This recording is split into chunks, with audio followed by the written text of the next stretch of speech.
Hello, welcome back to the Old School MMA review. I am the fight nerd Matthew Kaplowitz, and joining me as always is featured BloodyElbow.com writer Zane Simon. Zane, how are you today? I'm doing great, Matt. Thanks. That was so fake sounding. You're not great at all, are you? You're just lying. You're putting up a front. It's been a horrible week. I watched UFC 161. I watched, I had to listen to Brian Kilmeade do commentary. I'm falling apart. I know, I'm sorry, but hey, at least you don't have to hear his voice for another week. That's a good That's news. right. That's right. That's good and bad news, I guess, in a way. But yeah, we're here today because we're going to continue going down memory lane with the old SEG UFC events. Here we are at UFC 2, subtitled No Way Out. None. There is no way out. But really, that's a good thing, because this is about as good as the old UFC events get. Yeah, this is, like you said last week for you, this is the pinnacle of those old school UFCs.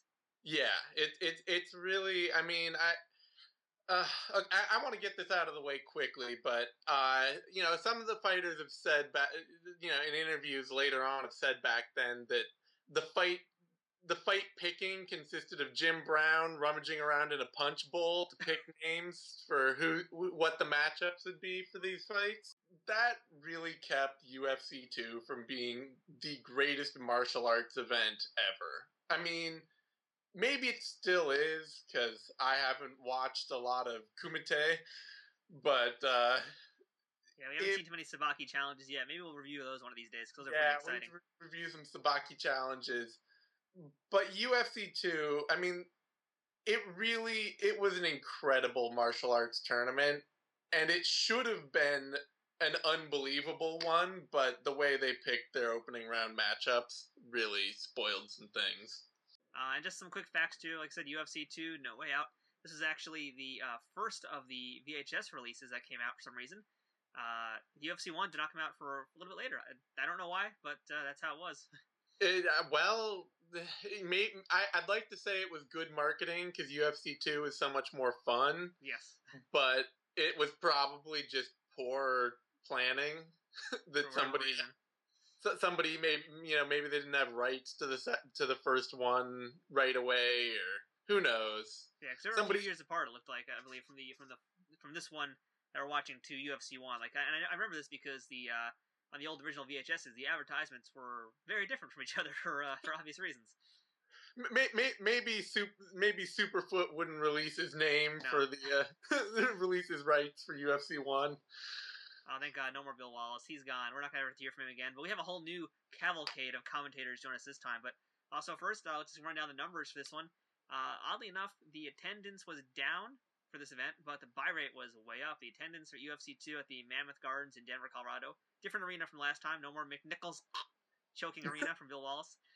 We're now at the Mammoth Gardens with 2,000 people in attendance, which is down from 2,800. But the buy rate went from 86K to the first event. Here we are at the sequel.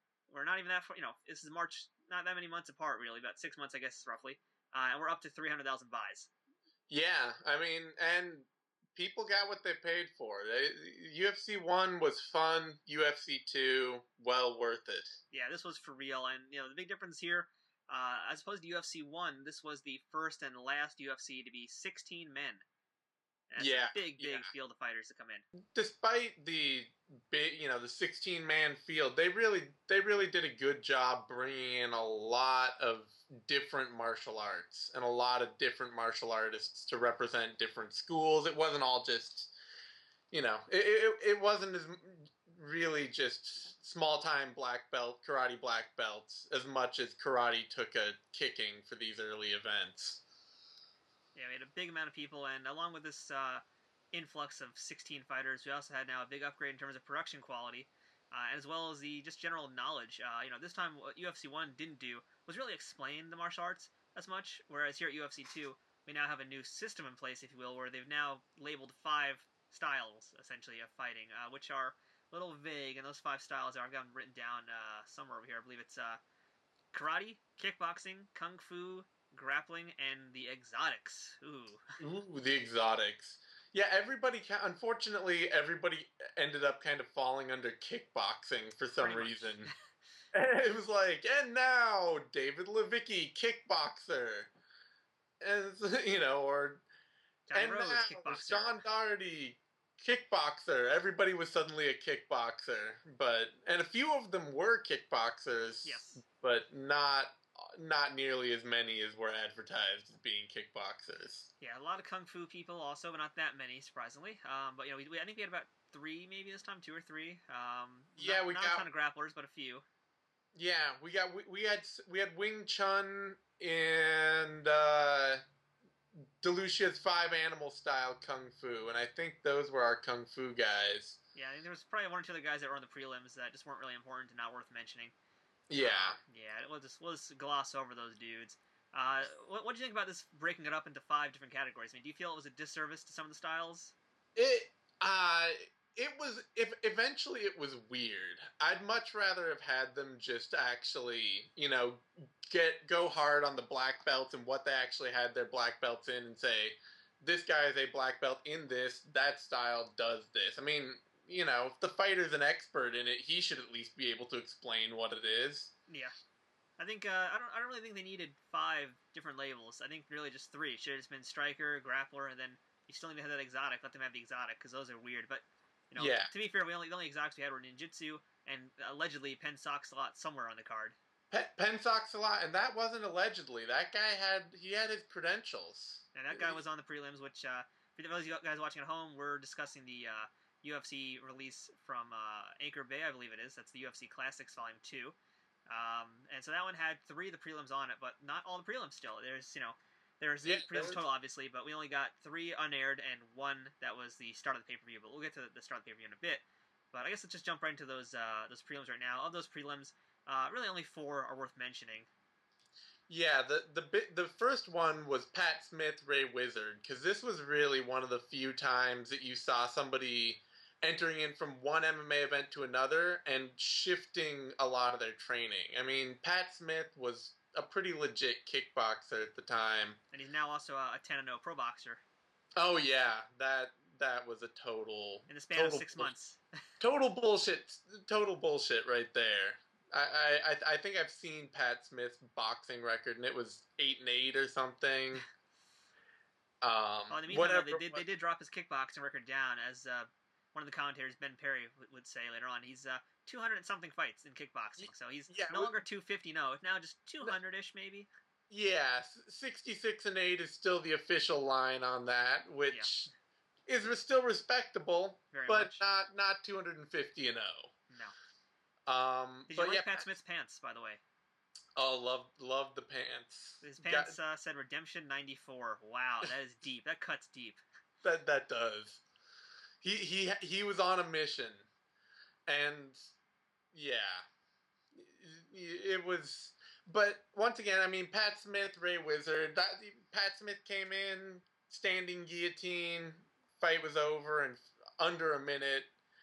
And for a guy who was really all kickboxing coming in, that was one of the first times that you saw somebody really try to change their, see the grappling, take the grappling, make something else out of it. I mean, obviously, Lucia had gone and done the whole catch wrestling Lion's Den thing, so he was a part of that too.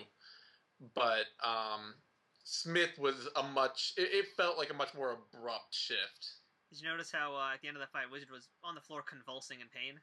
Yes. That was kind of brutal. That was really this was essentially the first standing guillotine in UFC history. Yeah. And Wizard didn't really know what to do, despite his name. He didn't have any magic skills to get him out of that choke. And the commentators made plenty more references that are worse than that about wizardry. But yeah, Wizard got choked out, convulsing afterwards. Smith, though, he just casually walks out of it. He's like, I'm done. I got to get to the back. I got 3 more fights ahead of me, potentially.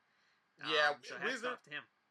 Wizard was one of the small school karate black belts on the show. He was from the Black Karate Federation, which was all point fighting, competitive. It was like those, and not to lump jiu-jitsu into the same thing, but it's like the medal chasing, or the jiu-jitsu schools that are very focused on jiu-jitsu tournament medals. He was part of a karate school that was very focused on karate point competition medals. And it showed. And also another prelim worth mentioning of that original 8, Jason DeLucia's back. He was our first fight in UFC history, technically. although it was unaired back at UFC 1. Here he is now again on the main card. No longer an alternate, now he's in the actual draw, and he had a pretty good fight, which I didn't get to see because it's not on the DVD, but they did show clips of it throughout the night. But Zane, you did actually see the full fight, so yeah, I saw the full fight, and I mean, he definitely had taken the grappling end of it to heart too. Baker was he was Wing Chun, and he came in under the David Nuhiwa school. I want to say I'm saying that right, but he's a famous surfer of all things. Surfing kung fu. Surfer and mixed martial arts, surfer and martial arts expert, who Baker didn't actually do the bulk of his training under him, but that was his school affiliation at the time, and so that was on his pants and all that. But eventually, so for the two kung fu experts, we ended up seeing the first ever triangle choke in the UFC. That's kind of a precursor to things to come. We're not going to see a triangle choke really until the third show happen again. It's a big deal to see of all people, a kung fu guy hitting a triangle choke, and that's kind of like a sign of the times as well. It's like here we are, and we'll talk about this a lot more later too. But here we are already prelims, and we're seeing such a fast evolution already. Yeah, we're seeing a couple of guys who started out in backgrounds of pure striking martial arts who have worked a lot on grappling just to come in and be able to hit submissions.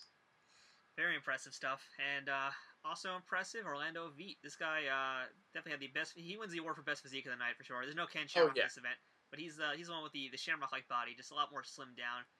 Orlando Veit, Muay Thai fighter. He took on Robert Lucarelli, who looks a lot like the Great Kabuki from Japanese pro wrestling, especially with those pants he's wearing. That's all I could think of when I was watching him get walloped on, but Orlando Veit, it was purely size versus speed in that fight. What did you think about that one, Zane? That was a pretty rough fight. Yeah, that was definitely one of the more impressive fights of the night. And Lucarelli, I believe they billed him as a kickboxer. Once again, everybody sort of got... Everybody's a kickboxer. Everybody's a kickboxer for all their 5 labels. And that's really a tragic disservice, because he showed exactly what he was, which is he was a snake pit fighter out of the Wrestling Forces International in Japan. He was a catch wrestler, and he came right out, and it was all headlock, side control, and that was his whole thing. And it was very much a Muay Thai fighter versus a catch wrestler, and unfortunately, he didn't have a lot of submissions in his catch wrestling, so the moment that we managed to wiggle out of that headlock, it was brutal. Yeah, Orlando Veit comes in there with 12-6 elbows, which at this point are still legal, and not just 12-6, but they're on the back of his spine. Yeah, right the spine. Yeah, these are brutal. These are things that can kill a man. He just constantly throwing these things right down the back of Lucarelli's neck. Towel had to get thrown in. Should have been stopped a lot sooner, but... Oh, yeah, I mean, Veit knew when it should have been stopped. He walked away after the first one. Yeah, he thought it was done, that's right. He walked away, he's like, I'm done. Nobody stopped it, so he just turned around and ran in with another one, and it was brutal. I think right here we should also probably mention that there's a new referee in town at UFC, too. It's a new sheriff walking the beat. That's right. The sheriff, Big John. That's right. Big John making his UFC debut. No more Brazilian referees who are going to argue with Horian about when to stop a fight. Now we got Big John, former LAPD officer. He's got his crew cut. He's got his little chubby T-shirt look going on. He looks so young. It's crazy. Here we are now. How many years later, and he's still there? And he still looks more or less the same. Yeah. I mean, little thinner on the hair, few more lines on the face. Still very much the same man. And he's there for the entire night, so no more, swapping out referees. He's there, senior referee and only referee that you're going to see the entire pay-per-view. So, good payday for him, at least. Yeah, good payday for... And, honestly, one of those little things that happened along the UFC's evolution that made a huge difference. Yeah, having him in there was a big, big deal. Made sure things kept going the way they should have been going, and he was much more authoritative than the other referees from UFC 1. Yeah, he lent a real air of authority and a real air of professionalism to that whole thing that it needed. Yeah. I mean, there were still a lot of late stoppages and a lot of serious damage being doled out because they didn't... It was definitely a thing. They didn't have a plan to end fights at that point. No. It was just like, well, I guess at some point everybody will decide that the fight's over. And you saw that a lot in this event. Yeah, these early UFCs especially have a lot of towels being thrown in because no referee is actually stopping it still. So there's plenty of towels getting thrown in, which you rarely see at all these days anymore. It's very, very rare to see that happen. But back in these old shows, it was quite common to see a towel get thrown into the ring. Yeah, well, it had to be. I mean, there was nobody else there. Nobody knew what to do. Nobody knew what to do. But Big John was definitely a step in the right direction. And, he was late, but, at least he got there.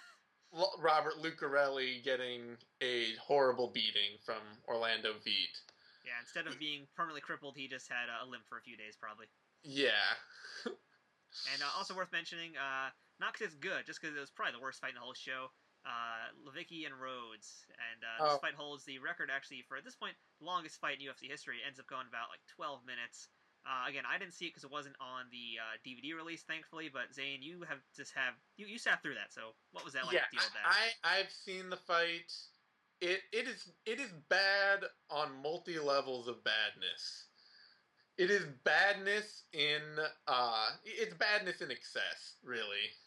I mean, we're talking like Dan Severn, Shamrock 2 kind of badness. Yeah, we're talking Dan Severn, Shamrock 2 kind of badness. We're talking John McCarthy spending half the fight trying to pull Rhodes' pants up because they kept slipping all the way off, and it really just featured two stand-up guys who decided to clinch early, and Levicki spent most of the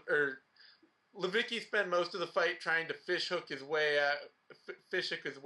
out, and Rhodes spent most of the fight trying to headbutt his way in, and it was just long and boring. They showed, I think, a clip of it during the actual pay-per-view itself, and it was just literally one clip in slow-mo of a headbutt, opening up a cut, and that was basically the end of the fight. Yeah. Not really worth mentioning beyond that, it sounds like. It was a painful experience. One of those things better left forgotten, but also one of the few instances of fishhooking I've ever seen in MMA. Yeah, I think it's probably the only one in the UFC, at least.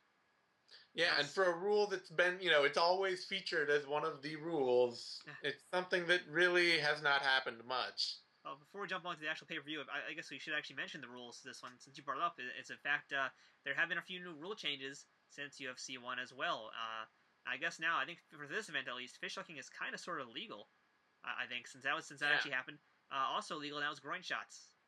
Groin shots. Hair pulling was legal from the last time. We see hair pulling a lot in this event. But yeah, groin shots are now actually completely legal. And also, no more rounds. And, you'd be surprised to know there were rounds in the first UFC, but here we are UFC 2. They've now eliminated all rounds, so all fights will just go continuously until they end. Yes, and even past that point sometimes. Far beyond, yes. So yes, far beyond the point of ending. So, yeah, no, there were some rule changes, and unfortunately, one devastating elimination for one of the fighters, at least, would be the elimination of the alternate bout. Yes, the alternates. Well, we're gonna talk about those guys a little bit, aren't we? So we're gonna talk about those pretty fast. But I guess at this point, those are the prelims. The pay-per-view began, though. The actual pay-per-view people saw at home began with the final preliminary match, which was going to be Hoist Gracie and Minoki Ichihara. But before we get to that, let's discuss who's there in the commentary booth this time. And welcome back, Brian Kilmeade. He's back again. He is the UFC 2 whipping boy. Yeah, my God. I mean, he's our new Bill Wallace. Yeah, I mean, Bill Wallace has, took the crown by a nose in UFC 1. But Kilmeade is obviously the guy in the booth out of his depth for UFC 2. Yeah, and I will admit, I think he did a better job than I expected. That's really the best compliment that I can give him for this Mark Summers wannabe. But he looks. I finally realized, what I was trying to liken him to in UFC 1. He's like Mark Summers. He sounds like him. He looks like a poor man's Mark Summers. It's that bad. So we got Brian Kilmeade back. He's now our lead commentator, taking over the spot of Bill Wallace. But luckily, Jim Brown is back once again. Yeah, Jim Brown is back, and he did all, for all you could say about how out of place Jim Brown was in that booth, he did all right. He brought his A game this time around. Yeah, he brought his A game. He was very good at keeping everybody on a level of not getting, not getting into the whole street fighting aspect of it. That was actually his surprising contribution out there, was to keep reminding everyone that it wasn't just a street fight. Yeah, he was basically playing the role of the everyman watching the fight who doesn't really know what's happening. He was there to kind of bring the home viewers with him who aren't familiar with martial arts. Yeah. And he did the job. He did it. He was in that role. Considering the time and considering Brian Kilmeade, he was a plus to the commentary booth. Yes, and UFC 2, we lost Kathy Long from UFC 1, but replacing her is stuntman Ben Perry, who is rocking the Paul McCartney hair. Rocking the Paul McCartney hair, and really actually the bright spot in the booth. Yeah, he was a little bit of a Gracie nut hugger, though, and apparently it's because he was a student of the Gracies. Yeah, but he knew what was happening the most. He actually was able to give us serious insight as the fights were happening. And a little piece of trivia, he was actually in The Octagon, the movie. Oh, yeah, fun. He was in that, yeah. He played, I believe, a ninja or something. It's on his credits list. So he goes from being in the actual Octagon movie to now the Octagon Ultimate Fighting Championship. Indeed. And also back, Rich Goins, who's now earned his nickname. He's now the G-Man. G-Man. There are few announcing styles I like less than the repetition of the last name, I gotta say. Goins. Goins. Yeah, it's gonna be a long night. And bad news, he's with us for a while, but okay. He's still back. Also not here this time, Rob Machado. He's gone. But joining us is actually now 1992 Olympic gold medalist in Taekwondo, Herb Perez. Herb Perez, and his ringside interviews, they weren't, they aren't like the shining example of the ringside interview, but they were a big step up from UFC 1. Definitely a big upgrade. He's, he knows what he's in there doing. I actually looked up Rob Machado after we did the first one, and since then he pretty much left that whole world to begin with. He now does like motivational speaking of all things, and he has a whole bunch of videos on YouTube about flying. Apparently, like he's a pilot or something. So, big departure. But yeah, we got Herb Perez. He's actually pretty good. We don't really get to see enough of him, in my opinion. Yeah. But he was pretty good. And, he kept fighters on he kept everybody on task when they're in the ring, and, asked the right questions, got the right responses, ducked out of there before anything got too awkward. Yes, and speaking of awkward, let's just reminisce real quick about Herb Perez's, I guess it's his past now, but at this point it was going to be his future. We'd later see him growing up as kids. I remember watching him. In WMAC Masters. Remember that show, Zane? No. You don't remember that show? You had a horrible childhood. I'm sorry. WMAC Masters? Oh, man. It was like the greatest show ever. It was like they took all these legitimate martial artists, including Herb Perez, a lot of different guys whose names I'm going to forget them all right now, but it was basically like a WWF-style martial arts show with like really fantastical storylines. So it's like all these martial artists, there's like the good guys, the bad guys, they're all fighting for the WMAC crown, or the Golden Dragon, whatever it was called. And they just fought ninjas, and they fought each other. It was so awesome. And Herb Perez, I believe his name was actually like an Olympian, or like Olympic, something like that, because he basically had his gimmick of being that he was an Olympic competitor in Taekwondo. Yeah, it's just interesting. That's all. Nothing really important. It was just pretty cool. You have to put me onto some of those videos, because now my interest is thoroughly piqued on Herb Perez's competitive martial arts career. I think that's going to be our next video series, is WMAC Masters. It's just that. All right, WMAC Masters. I'm totally down. All right, let's get back to UFC 2. As much as I want to keep talking about WMAC Masters, because my God, it was so good. But UFC 2. Let's get on to the first fight of the actual pay-per-view. It's the last of the prelims, and that's our returning champion, Hoist Gracie. He's back. He's ready to fight Minoki Ichihara, a karate man, as Kilmeade would tell us. This really needed to be, like, they needed to be on opposite sides of this bracket, without question. Yes. This should never have been the opening round match. I mean, a lot of early UFC events, like I said, a lot of it really ended up being the destruction of karate as a fighting martial art. Was a lot of the theme of these early UFCs. You got a lot of black belts going in and just taking a terrible beating. Yeah. But Ichihara was a legitimate karateka. I mean, there was no doubt. He came from the Daidojuku karate school. Stefani's Harajuku, that's all I'm hearing.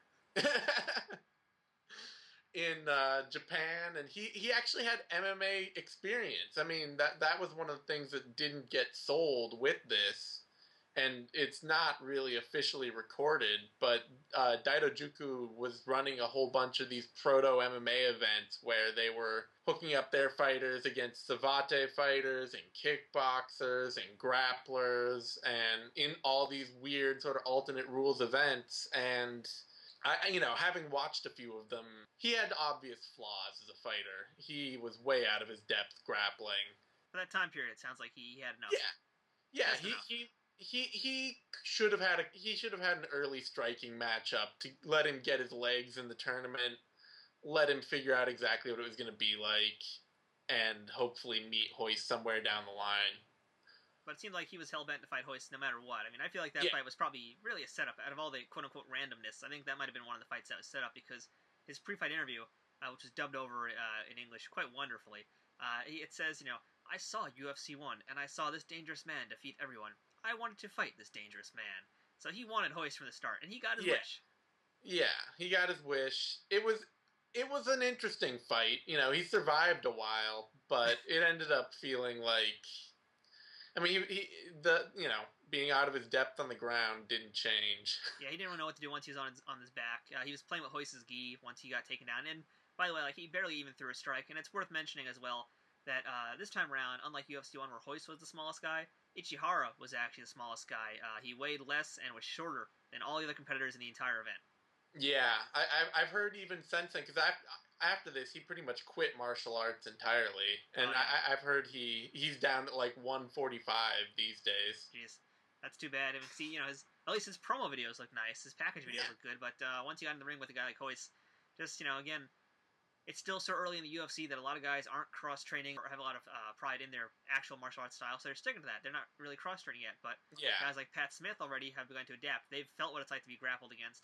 And so they've now are taking it to the next level. But Ichihara didn't really do much at all. No. But it is worth mentioning that this is the longest fight Hoist has had so far in his UFC tenure. Yeah, he lasted a while. And it's sort of a lost tragedy to the matchmaking of this event that one of the actual, few legit karate guys was really one and done and retired from competitive martial arts altogether. So if you were the matchmaker then, who would you have put Ichihara up against in the first round instead of Hoist? Honestly, I would have had him. I would have put him up against Ray Wizard over Pat Smith. Really? Okay, I was thinking DeLucia actually myself would have been interesting. DeLucia would have been interesting, but I would have rather seen him get a really just, give him a soft entry. And Wizard, too, like I say, he was a competitive karate champion. That was his whole thing. So I think that would have provided a much nicer counterpoint to Ichihara's skills coming in. You got two guys who are both claiming to be karate champions fighting against each other, and one of whom is quite a lot, has a lot more experience in actual combat competition. Yes. And, so also worth mentioning now with this fight is Hoist Gracie. He's in full Hulk Hogan mode now. His head is huge. Like we said last time, his confidence quickly grew from his nervous-looking first fight up to the end where he's just hurting people. And here we are at UFC 2. This is Hoist really at his biggest dickishness, if you will. I don't know if it's a word. But he is just an absolute jerk. And this is the first that we're going to see of him holding on to submissions in this event. Just way too long. Yeah. Well, and they even commented on it in the commentary, and funny enough, it was noticeable enough that they were even talking about it ringside. And if Brian Kilmeade if Brian Kilmeade can see it, then it's got to be pretty obvious. If a guy like Kilmeade can even see it, then we're in trouble. Yeah. This is the first time that he's held on to this lock in this event. Not the first time, not the last he was going to do it, period. But, and he broke Ichihara's arm. That was unnecessary. I think he should have let go. This might have been, again, a problem with the refereeing. This being Big John's first time down this road and not really knowing what to expect, I can understand why he chose not to step in at this point. Yeah. Especially with how the rules were. But totally unnecessary. Hoist just walks away, doesn't even, shake his opponent's hand or check on him. Yeah. Just absolute jerk. He just, whatever, he's done with it. That's Hoist. Yeah, I have a feeling that they probably somebody was probably in John's ear pretty early in this event to tell him to let these fights go as long as he can, just because I know that, as you say, who was it? Horian was up on the mat for UFC 1. UFC 1. Wanting the fight to go on a lot longer than the ref was going to let it for Gordeau versus Thule, and I wouldn't be surprised if he was in John's ear for this, saying, do not stop these fights unless unless somebody's dead. Which we were going to get pretty close to with some of these fights. But, all right, so there you go. Hoist moves on. He's past the prelims. He's going to be on to the main 8-man tournament now. And it's during this time that we actually hear a big announcement, and that's one of our fighters is going to be out. I believe Frank Hamaker or Mark Hamaker, whatever his name is. Freak Hamaker. There you go. Freak Hamaker, the pornographer. And Sambo champion. He trained under somebody who was pretty legit. That sort of thing, it's one of those things where I can't tell you how legitimate his credentials are. No, he looked good in the promo videos. I'll tell you that much at least. But he trained under Chris Dolman in the Netherlands, who was, he was sort of a name from rings and all that, and he was a legit catch wrestler, grappler guy, and Hamaker looked good. I mean, he did not look like he didn't know what he was doing in there. But he was one of the few grapplers that was in the show, so that was gave him an edge already over a lot of guys. Yeah, but of course he broke his hand in the first round punching somebody. So yeah, of course. So we have then coming in for him is going to be Fred Ettish. Yeah, but we're not going to talk about him just yet. That's not yet, because we got Pat Smith, Scott Morris. Yes, and that was a good fight. That was a good fight. That was this is really the high point of Pat Smith's career, this tournament. And this in MMA. I mean, it's not the high point of his kickboxing career, his combat career. Yeah. But it's the high point of his MMA career. Definitely at least of his UFC career, this tournament, the whole tournament was. But this fight too, especially, this is where we see Pat Smith comes in, totally different fighter from what we saw at UFC 1. Totally different fighter. And Scott Morris with his Robert Bussey ninjutsu. Yes. Just got destroyed. It's unfortunate because he was the only ninja in the tournament. I mean, how awesome would it have been to have seen a ninja just advance and keep going? Yeah, no, he was a Warrior International. Yeah. Not ninja. Sorry, he hadn't earned the ninja title yet? No, well, I don't know. It was this whole split, the people's front of Judea. That's a lofty title. To make a Monty Python reference in there. He was a splitter. But yeah, I mean, Robert Bussey went on. I mean, they're all pro wrestling now, and for the best. That pro wrestling ninjas than UFC ninjas. Yeah, although Ben Perry did have one of his great lines in this when he introduced Scott Morris, saying that we don't know a lot about Scott Morris, and that's because he's a ninja. What's to know about a ninja? Exactly, it's very true. I mean, that's why I wanted to see him keep going. I mean, he just looked awesome. I loved his promo package video where they show him doing his ninja moves on dudes, just flipping around them and just knocking them down. It was really sweet stuff. But unfortunately, he doesn't do too well. Yeah, I mean, Pat Smith had the 12-6 mounted elbows that really that's the kind of thing that destroys somebody's face. That's why they'd later be illegal, among other reasons. Yeah. Drinking soup through a straw on that one. Yeah, Morris's face got all kinds of messed up. Even after the fight, he had no idea where he was. And I think the scariest part, though, was not Morris's face. It was actually Pat Smith's face. He looked like a frightening beast. The way he just walked away to he didn't care. He's like, I'm done. This guy's dead. He just walks out of the cage. He's ready to move on. Well, when you knock somebody's mouthpiece out from the top, I mean, you're hitting somebody pretty hard at that point. Yeah, this is one of those scary knockouts from the early UFC that a lot of people forget about. We always think about Gary Goodridge at UFC 8. But, UFC 2 had a lot of really horrible knockouts. It had a lot of brutality. Really just... This is the Mortal Kombat 2 of events. That's why I say, I mean, for a martial arts competition, really is pure martial arts. This is almost the height of that competition, where you actually saw guys with martial arts expertise actually finishing fights. I mean, a lot of... so much martial arts point competition, it's sort of like the head kick that slaps somebody in the foot with their toes, and they turn around and fist pump to the crowd, Yes. and the guy the other guy lays on the ground going like this for 2 minutes while everybody crowds around thinking that, something devastating has happened.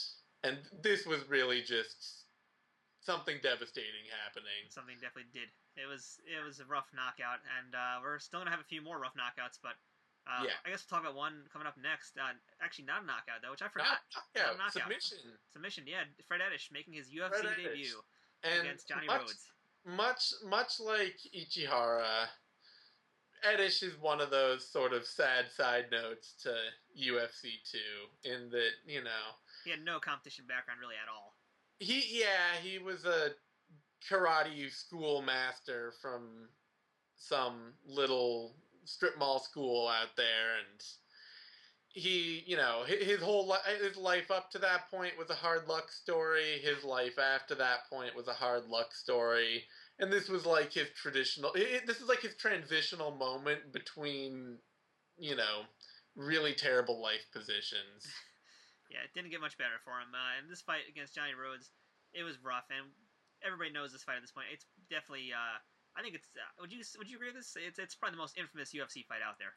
Yeah, it is probably. I don't know if it's the most. It's tough to really give that title, but I'd say it's definitely top 5. Most well known horrible things that happen in the UFC. Got a whole website devoted to it. Yes. That you can still find out there today. An early '90s website that you can still find a copy of out on the internet. GeoCities or Angel Fire? The what? Is it GeoCities or an Angel Fire site? I believe it's an Angel Fire. I want to say. So that's really '90s. Yeah. A website named it was The Art of Fetal Fighting, I believe. Ouch, that's rough. Yeah, that's rough. But I mean, to Ettish's credit, eventually, he picked things up. He became part of the Militich system, and he still runs a gym. He came back and fought. Yeah, he got his vengeance. 15 years later or something, got a win. Reaction. And he's doing his thing. He's still running martial arts schools, but this was bad, and Johnny Rhodes just laid it on him. Yeah, first it took one solid punch to get Ettish just running away. Then he gets taken out of the mat. Rhodes just wails on him until eventually he's able to get him in a headlock. And at that point, Ettish, who's just bleeding everywhere, he finally taps out. But I mean, I got to give him credit. He did fight on for much longer than he should have. Yeah, no, he stayed in that fight a lot longer than he had any right to. And he knew he was messed up. And you saw him he didn't want to take a moment to cover his eyes to wipe blood off. He was, turning his head, trying to get the blood flying out of his eyes away from his face. Yeah, so he knew he was in trouble, but he kept fighting. He kept fighting. I think it looked like he was standing around waiting to do a post-fight interview if they were going to give him one. And he campaigned hard to be in the next UFC after that, and rightfully so. They didn't have a lot of interest in seeing him fight again, but he had a lot of guts. Well, to be fair, I mean, they let Pat Smith back in, and you have to remember, Pat Smith, he didn't really do too well against Ken Shamrock at all. No, but I mean, he didn't He got tapped out. He didn't really know what he was doing. He wanted to keep fighting after, so he kind of even had a bad attitude after he lost. He gets invited back. But those losses don't really. They're not hand in hand the same thing. That's true. Ettish isn't 250-0 in kickboxing. Yeah, that's right. Ettish isn't 250-0 in kickboxing, and it's a shame. Like I say, there are a few real.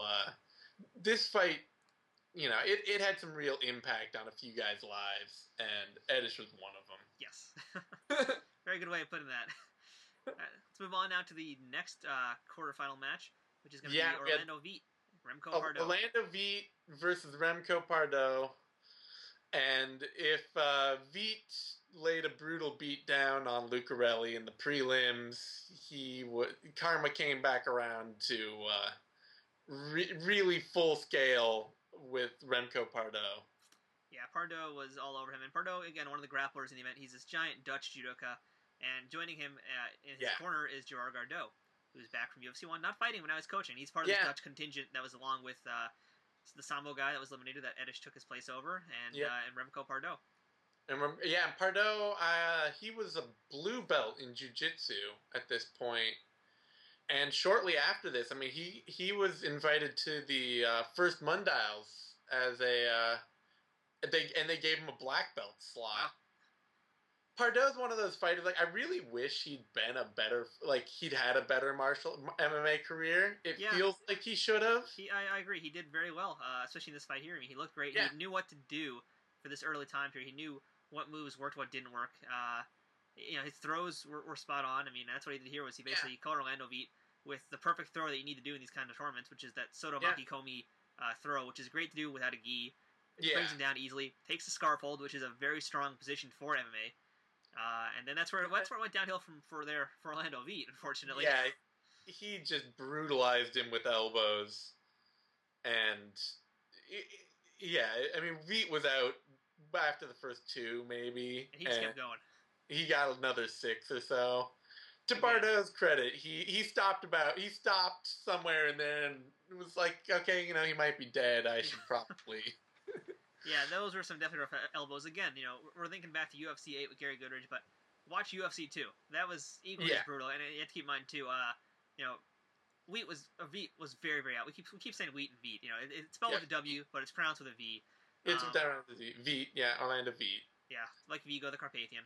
There we go. Like Vigo the Carpathian. There we go. Yeah, Remco outweighs Veit by a lot. It's noticeable. Yeah. It's a big weight difference. Every site I can find that tracks fighters lists Pardo at like 6'1" or something, but he's got to easily be 6'5". He's a monster. He's scary big. He's scary big, 6'5", 250 pounds, maybe even bigger than that, and he was a really decent judoka, and just a great grappler all around. Like I said, I mean, it's too bad he really didn't go further in MMA. He fought for UFC, he fought for Shudo, he fought for rings. But he's always staying involved at the very least. He's still involved in it. I think he's still probably like one of the few guys left that writes on the Sherdog forums and the Ask the Fighters forum. Yeah, he was for a long time. He's a DJ now too. He's a house DJ. He's a man that does everything. He's definitely still. I mean, he's still around. He's got a school. He trains. I think. Yeah, he's a Gracie black belt trainer in the Netherlands. So he runs a Gracie black belt team out of the Netherlands, and he's doing all sorts of stuff in MMA. Right, yeah. And it's definitely, it's unfortunate that his next fight's going to be with who. But, yeah. Wow. Yeah.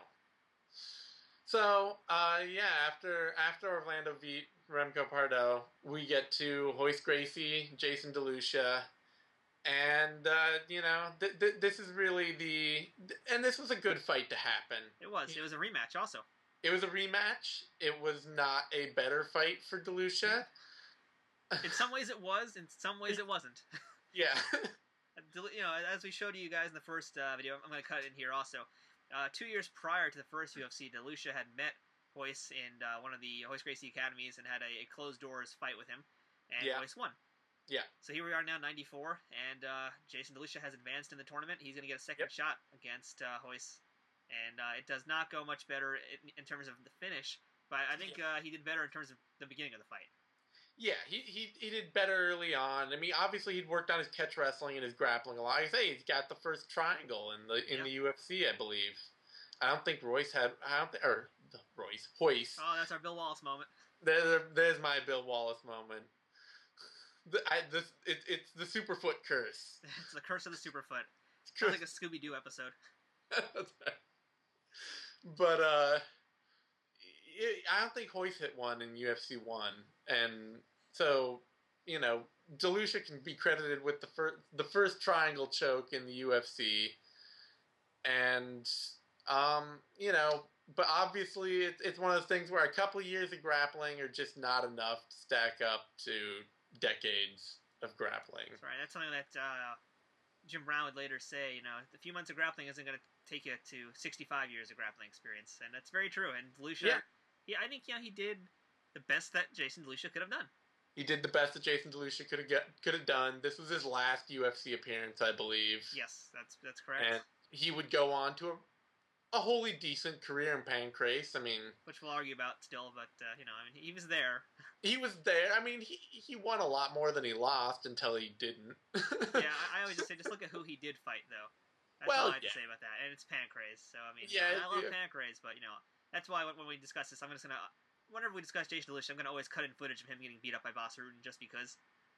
It comes with Boss Rutan commentary, which, love him or hate him, Boss has his golden moments of commentary, and him talking about his own fights is probably the pinnacle of him as a commentator. Yes, and especially when he's discussing how he's just destroying Jason DeLucia's liver. I always love that. Bang! Right kick to the body. 1, 2, 3. Ooh! Yep. Awee! It's pretty great. Yeah, so that's the end of DeLucia because Hoist catches him in an armbar, and it's actually a nice little transition again because DeLucia was working on his jiu-jitsu, his ground wrestling abilities. Ground wrestling, yeah, that's a word now. His grappling ability. That's my Bill Wallace moment. Man, ground wrestling, what's that like? So yeah. He's a great stand-up striker. I love stand-up strikers. They're great fighters. That's right. So yeah, DeLucia rolls around a little bit with Hoist, tries to get him off him. Ends up getting transitioned into an armbar, and it's one of the sickest armbars we're going to see in these early UFCs. Yeah. And it's so bad because, and again, the commentators say it too, like, he taps out about 15 times, and he's tapping, and even the referee's over there, and Hoist is just holding on, snarling at him. He breaks his arm. Yeah. He wrenches it backwards. Far more than it should have been. It pop, and John McCarthy's there not caring. He's just kind of like, you're working your way out of it with the tap there. That's the motion, right? And trying to sweep out of the arm bar by slapping the mat. Keep working. Yeah. It was not a pretty break, and luckily he gave us a wonderful photo by Susumu Nagao. That's like one of the best photos from the early UFCs. Is that arm break brutal? Nonetheless, Hoist walks away looking again more arrogant. The only reason that he even goes over to Jason at the end of the fight is because Jason goes up to him to be like, "Congratulations, you won." Yeah. Otherwise, Hoist would have been like, "Your arm's broken. I win. Go away. This is my cage. Get out of here. It's my time." Yeah. Which, like I say, I mean, I kind of, I feel like that attitude did a lot for Hoist Gracie's early legacy of, people really paying attention to him and what he's doing. Just, it's dickish, but yeah, that's what he was in the originals. He was very much a dick until he got humbled. Yeah. Can't wait till we get to that. Yeah, so that's our Royce Gracie still, though. He's still full on Hulk Hogan or Shawn Michaels, if you want to be Shawn Michaels from '96. He's there. That's him right now. That's him right now. You don't watch pro wrestling though, so you're probably like, what's he talking about? Okay. I watched a little. I know a little what you're talking about. You smell what I'm cooking? I smell what you're cooking. Okay, good. All right. Yeah, so no more pro wrestling references until the next Hoist fight. Let's move on now to the semifinals of the tournament. This is where things get really good now. I think we have two great semifinal fights. We got coming up first, Pat Smith, Johnny Rhodes, and then Hoist Gracie, Remco Pardo. But let's start with the two strikers first. And again, this is actually the cool thing about this tournament. And it somehow ended up being striker versus striker and grappler versus grappler in the semifinals. Yeah, and Pat Smith once again showing that he's willing to adapt to win in these early events. That was really his whole MO was, and his fight striking, to survive, just like Bloodsport. Yep. That's right, fight to survive. And his striking was obviously slicker. He had a lot on Johnny Rhodes in this, and he had a lot on Johnny Rhodes wherever this fight was going to go. Yeah, although they did have a good exchange standing, and when they were stand-up striking, they had a good exchange. I wrote a little note to myself saying, I want to see these two guys fight in a kickboxing match. I'd like to have seen that.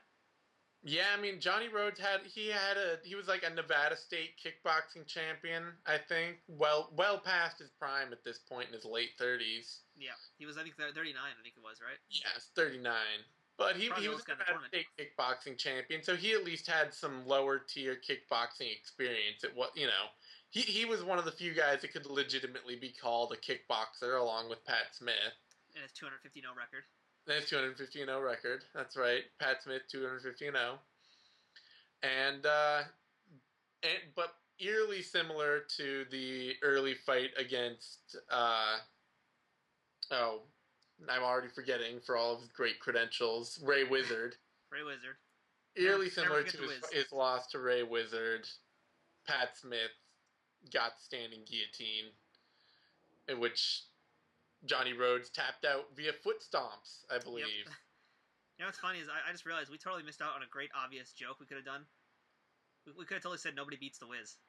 No, but clearly someone did. So, oh man. We have to just go back, rewind, and just start the whole video over again, I think. That's right. We're redoing the whole thing. Videos off. Joke. All for one pun. That's right. All for one pun. Nobody beats the Wiz. Oh, man. Nope. But yeah, Smith Rhodes. I was a big fan of this fight. I liked it. I wish they had striked more. I don't know what the proper... English is a hard language. I wish they hit each other more. That's what I want to say. Yeah. More face punching. More face punch good. More face punch good. And on the opposite side of the spectrum, too. I mean, all around surprising to see Smith grappling so much and to be so successful with it. But I think also part of that is because a lot of these guys, again, still weren't prepared. People are evolving at this tournament. You know, you've seen guys like Lucia getting much better, Smith getting way better. But then there's still guys who are still, like we said earlier, still stuck in their style. Because it's still style versus style.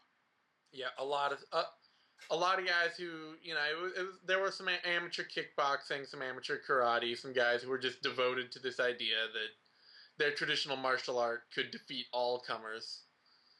And that was obviously not the case. No. And then on to the other semifinal match, we've got Hoist Gracie, Remco Pardo. So we've got, this time, two of the better grapplers on this event going face-to-face. And two better grapplers. And honestly, I mean, this is really this is a great highlight. Much like Hoist's choke of Ken Shamrock at UFC 1, this is really a great highlight of Gracie Jiu-Jitsu. Yeah, they're both wearing the gi. Gi. They both know how to use the gi. Obviously, though, Hoist knows how to use it better, because gi chokes are kind of not as much used, I guess you can say, in that part of the world. But it was a good jiu-jitsu fight, and I liked Remco. He looked like he was like stalking Hoist at the beginning of the fight too. He was walking around him. And and Remco was, 100 pounds bigger. He was a mammoth. Yeah, just a way bigger fighter and a way bigger grappler. And it's like I say, it's interesting to me because usually, a lot of times when you get a grappler versus a grappler, the stronger guy wins. That's what it is. That's right. Typically. That's typically the way it goes. You get a wrestler versus a wrestler. The guy who's bigger and stronger is going to be able to outmuscle the technique. And in jiu-jitsu too, it's a lot of times it's the guy who's bigger and stronger who can who can push through the technique and and come out on top. And so this is a really good highlight for Gracie Jiu-Jitsu at the time, for him to be able to get the gi choke and get Pardo out of there in under 2 minutes, And I think of all the fights, this one probably had Hoist the most nervous, just because of how much bigger that Remco actually was. And, he had to really struggle to take him down to the ground. Yeah, and like I say, I mean, after this, the Gracies gave Pardo an invite to the Mundials as a black belt, even though he wasn't a black belt. And so they definitely had a lot of respect for him going into this. And it was a good fight. It's a good fight for both of them, but, Remco had to be the loser. So we got our final match set. It's going to be Pat Smith, who has indeed so far gotten his redemption. As opposed to being beaten in the first round by Ken at UFC 1, he's now made it to the finals in the biggest tournament in UFC history. Yeah. And speaking of Ken Shamrock, before we get to that final match, we have an interview with him. That's right, because he was supposed to be fighting and broke his hand. That's right, and he doesn't really have much really to tell us. He just has a few predictions for the tournament. Nothing too exciting. I like how he's dressed, though, because it is the 90s, and it's so 90s what he's wearing. It is so 90s. I mean, when you get to, the UFC, 20 through 40 area, it almost looks older than the UFC 1 through 20. Oh yeah, the whole production changed, and it kind of did look like it took a few steps back in that era. It's suddenly in Wyoming, and it suddenly looks like you're talking. Everything's in the late 80s suddenly. Now riddle me this, Zane Simon. Why didn't they have Ken Shamrock on commentary for this event? Ooh, this is not trivia. It's just a legit question. I don't know why they didn't have it on trivia. Yeah, I wish it was trivia. Yeah. But here he is. He had all these predictions that he was telling, I guess it was Herb Perez. He's got all these predictions about who's going to win it all. Yeah. And why didn't we have Ken on commentary replacing Ben Perry? Yeah, I have no idea. That's a good question. Well, I guess I have to think, and this is part of just who they have as commentary. I got to think there was a producer somewhere in there who had very specific ideas of what they wanted out of the commentary team. But then, I mean, still, you got a guy like, why wouldn't you want to have a guy that just fought the first UFC event who knows the most because he actually has been in there? Why wouldn't you want him on commentary talking to the idiot like Brian Kilmeade and every man Jim Brown? I gotta think that they were flying by the seat of their pants on this. Asking why they didn't do the right thing. Why didn't they do the right thing?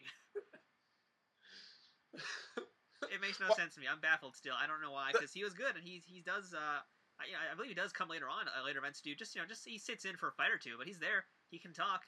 We know he can. Yeah, no. I mean, he had the whole pro wrestling thing going on earlier than that and after that. Yeah. So obviously he was happy to get on the mic and yell at people, and his talents were wasted. I totally agree. It was cool seeing him at least, but I wish he was there. But good news is he will be back at UFC 3. Yes, he will. Triumphant return. Triumphant return of a tournament that really proved that they had no idea what they were doing. Yeah, let's not give any spoilers away just yet, though. But let's just move on, because that was my little gripe about Ken Shamrock being there but not being there enough. That's right. That's more Ken Shamrock. Yes. So let's move on now. Final match. We got Pat Smith, Hoist Gracie. What a great final! I mean, already this is the final we should have had, which is a testament to how good the tournament ended up being. I mean, for as bad as I think the matchmaking was in the opening round, the final ended up being exactly what it should have been. Yes, it was Pat getting his redemption. He made it all the way to the finals against Hoist Gracie. Hoist, who won the last one, trying to defend the family name against someone who's looking way improved and much more dangerous. Way improved, is obviously the best striker in the building, and is getting good enough on the ground to, at least hope to hold his own. Which of course makes the way the fight ended really strange. Very confusing, yeah. Very confusing. I think at this point, I don't know what it was. I mean, because they were both, to be honest, they were both very respectful of each other when they first started the match. It was a slower start. But I think at this point, I feel like Pat was just mentally out of it. Because he starts the match with this bizarre leaping front kick. Again, we as you'll see in further UFC history, there's plenty of bizarre starts to fights, but this is one of those where he comes in and he does this leaping front kick that was way off, didn't really get the range right at all, and because of that, Hoist was able to just come right in, grapple, and this is where, again, Smith's lack of grappling knowledge was his undoing. He gets taken to the ground, and it's all downhill from there. Yeah, and, well, I mean, let's be fair here. Smith, good talent for combat sports, not the most mentally together guy in the world. No, I mean, and Hoist, as I said last fight, Hoist looked nervous against Pardo, but he still looked a little tentative against a guy like Smith. Smith was looking very confident and arrogant, at least. I guess arrogant's probably a better word. He was looking more arrogant and cocky than he was confident in his abilities. I think he was trying to psych out and kind of just, get past these mental deficiencies he was having by making Hoist have that mental problem. Yeah, and it did not work. No, it did not work. Hoist, I mean, I'll say this for Hoist. When, no matter what fights he may have been nervous in, he was very, he always stuck straight to his game plan. He went, strength to strength. This is what I'm doing. I'm going to do it as quickly as possible. No playing around. Yeah. And in the, of all the surprises to me, he stopped Pat Smith with strikes. And I didn't have a chance to mention this earlier on this video cast. I don't know what this is. Video cast or webcast? I'll call it webcast. A webcast. All right, in this thingy. I think it's mentioned how horrible Hoist's striking looks, because we saw a lot of it in the Ichihara fight, where he's doing these hooks that are like clawing around. I don't know how they can have any power. They feel like they're gonna hurt Hoist more than they're gonna do any damage to his opponents. And then just seeing him, in this final fight against Smith, get on top of him and start punching him to the point that Smith has to tap out. Like, those were just pathetic, weak punches. I don't know why he tapped out. I guess he's just so helpless, and he probably just so out of it. It was just, like I say, it's the mental thing. It was sort of like when, it's sort of like that Art Jimmerson fight where guys at that point, Hoist was so, he had gained enough of a reputation just from these two events that him getting on top of somebody was pretty much, it looked like Pat Smith was ready to tap out from the mount the moment the first couple of strikes started coming in. Yeah, I think for Pat, especially what it was maybe that he just wanted to get to the finals and just say he fought Hoist. I don't think he even cared about winning at that point. I think he got his redemption. He got all the way to the end. He got to meet Hoist. So losing to Hoist, it's not really nothing to complain about. No, like I say, I honestly think this is the high point of Pat Smith's MMA career. I can't. Even more so than when he fought Butterbean at Yama? Even more so than running from the cops and still getting the chance to fight Butterbean at Yama. I like how this is our second show. We've already mentioned Yama twice. Yes, it's gonna be a recurring theme. I hope so. All things tie to Yama. Everything is back to Yama. Hey, it had Oleg Taktarov, so We'll see him soon. And Mark Kerr, so it's gonna be really hard not to tie everything to Yama. I feel like whenever we mention these other fighters' names, I should do like a Renaissance fair move. Like, who is this Taktarov you speak of? I haven't seen him yet. I only know UFC 1 and 2. What is this foreign technology of which you speak? What is this Wikipedia? So yeah, that was basically our UFC 2, and Hoist gets the checkmate out to him in the cage. He wins again. Yay for Hoist. Whoop-de-doo. And it's hard to think that it feels like such a tragedy that the Gracie family is paying Hoist Gracie at the end of each. Isn't of that funny? events. That's the ultimate irony, is that they're paying him to fight in their own Yeah, events. Really the money should not be going to him.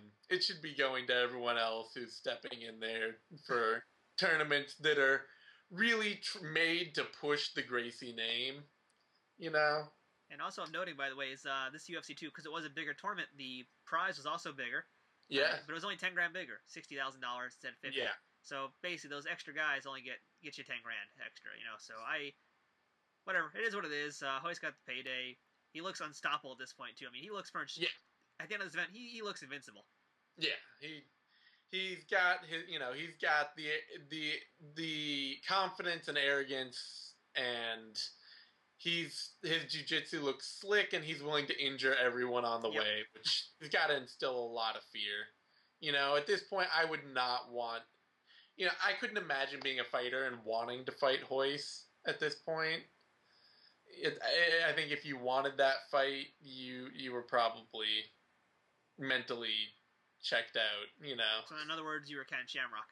You were Ken Shamrock if you wanted that fight, yeah. Yeah, that's pretty much what he was looking forward to, and so yeah, UFC 2. Hoist Gracie wins. Yay. Real quick goodbyes, though, to some people, because really, not many people are coming back at all from this event. No. No one's coming back besides, I think Remco does Remco come back even once? I don't think he does. I feel like he does. I think he does once. Yeah, he comes back one more time, in a few events from now. Hoist obviously comes back. Lucia is gone from UFC now for good. Lucia's gone. And Pat Smith will be back one more time also. And that's it. Everybody else, as far as I can remember, is gone.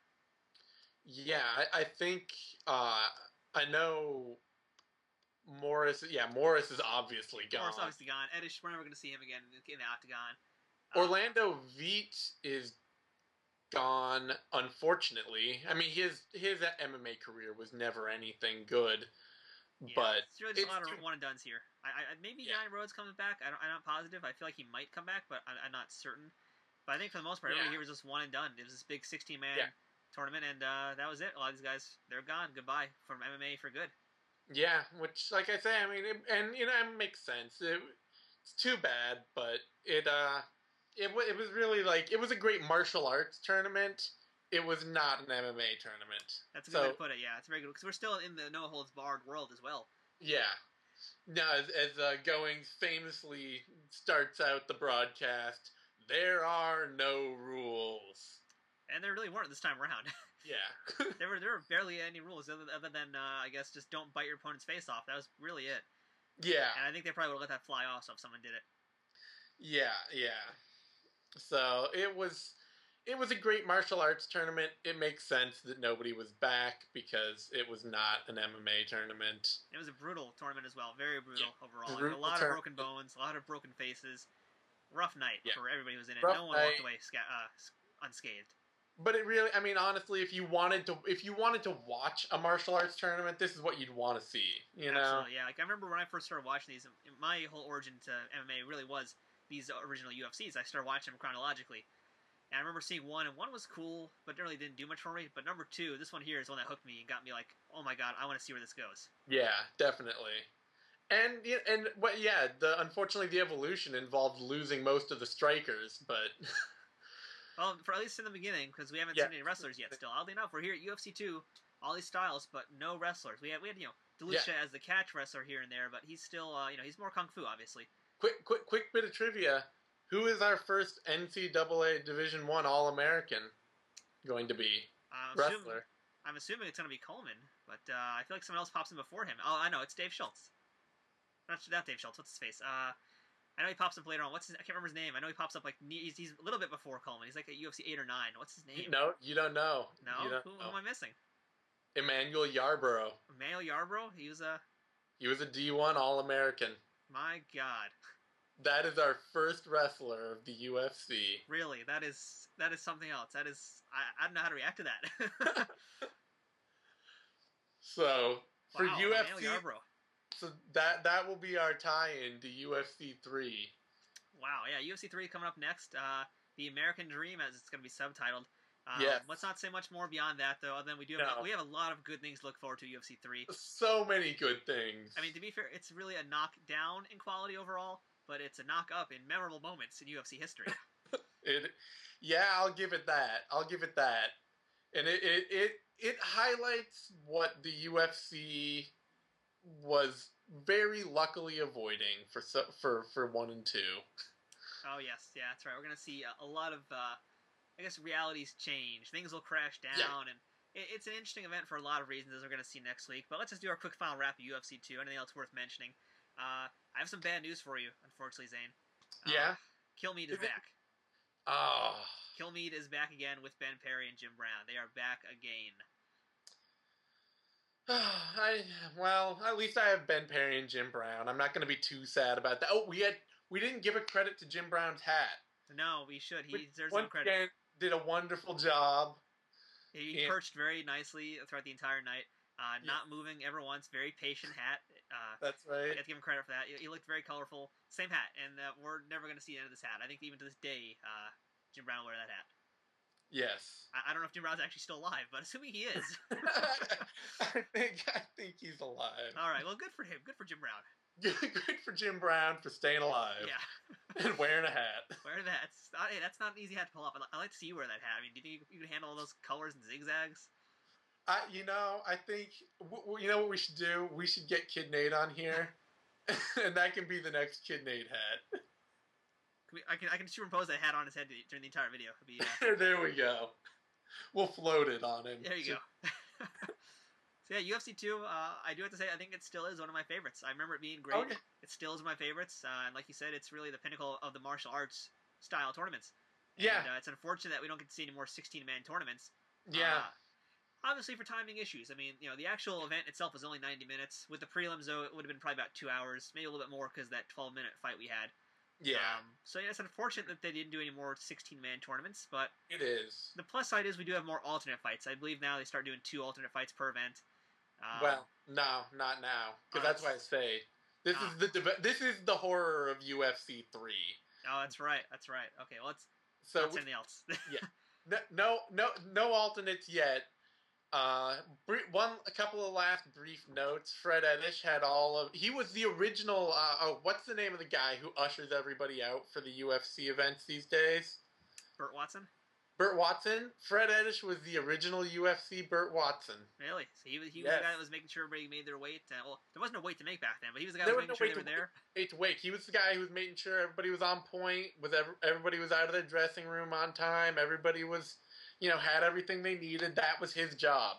And they pulled him out 10 minutes before fight time, which was why, apparently, for people who were there live, you could see him putting on his gi as he was walking into the octagon. That's right, yeah.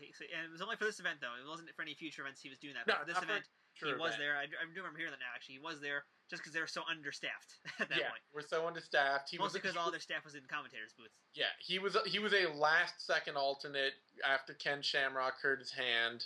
Because he wasn't even supposed to be there at all until Ken Shamrock got hurt, and then he was an alternate. And he was the original prep guy. in the back. At least for this show. Yeah, for this show. Because, like I said, he's not coming back in any way whatsoever. No. He wanted to be back. They weren't going to give him another shot. Levicki this was not the high point of Levicki's career. He went on to fight Hickson. Yep, that's right.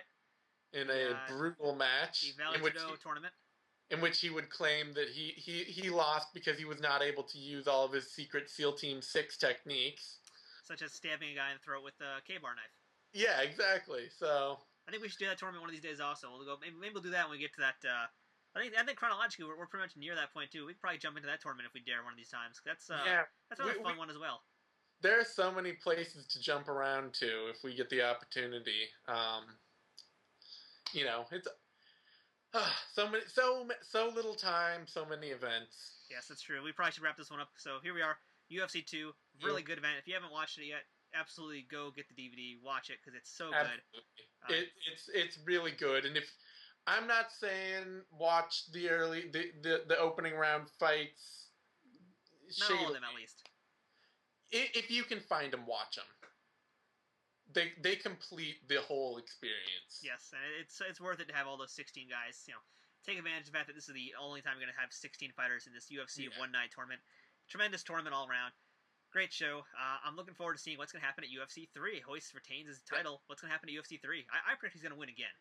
Yeah, I think there's no way he doesn't win, really. Who can beat him? There's no one that can beat him.